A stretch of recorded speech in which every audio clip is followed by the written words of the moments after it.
دا یو نظم دی او د دې نظم عظمت دا دی چې په دې نظم کې د غزل د تقدس اظهار دی.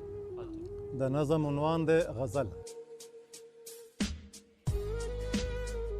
غزل د عشق استعاره ده، غزل د حسن ستاره ده.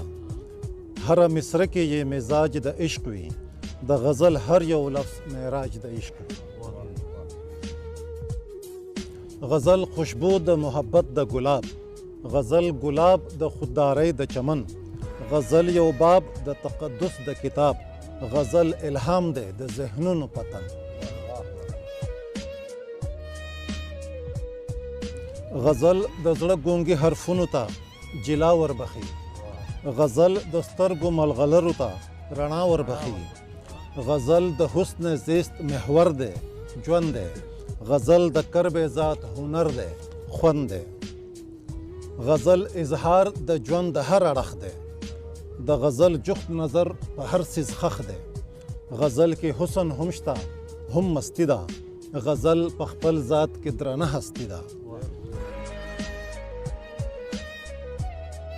غزل جدت دی د اظهار د ژبې، غزل اوچت کړلو وقار د ژبې. د غزل پراخه لمن په شش جهات خوره ده، چې پرې لوړ لوړ فکرونه سر په سجده پراته دي.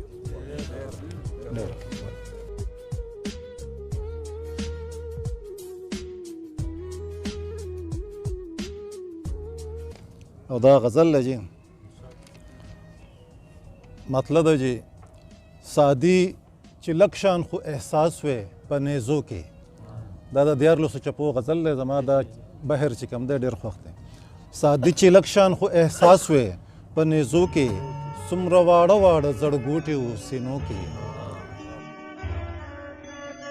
ګوتې یې پرېښوې د لرونو کږو خلو کې، ګوتې یې پرېښوې د لرونو کږو خلو کې.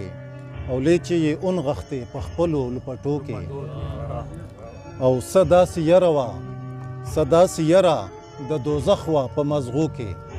څه داسې یره د دوزخ وه په مزغو کې. سرونه هیر شول د هر چانه په سجدو کې. او تنهایی ناسته وه د کور په دریچو کې، تنهایی ناسته وه د کور په دریچو کې.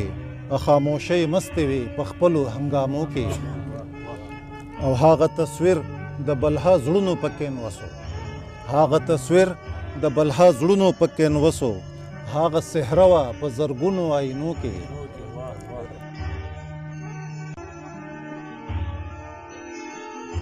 او جبه مې غوسه شه که خیر قدرې مې وغوښت، جبه مې غوسه شه که خیر قدرې مې وغوښت.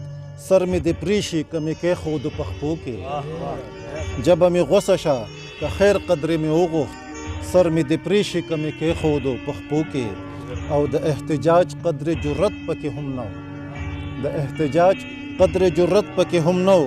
لکه د مړو په شان پراته وو په تیارو کې.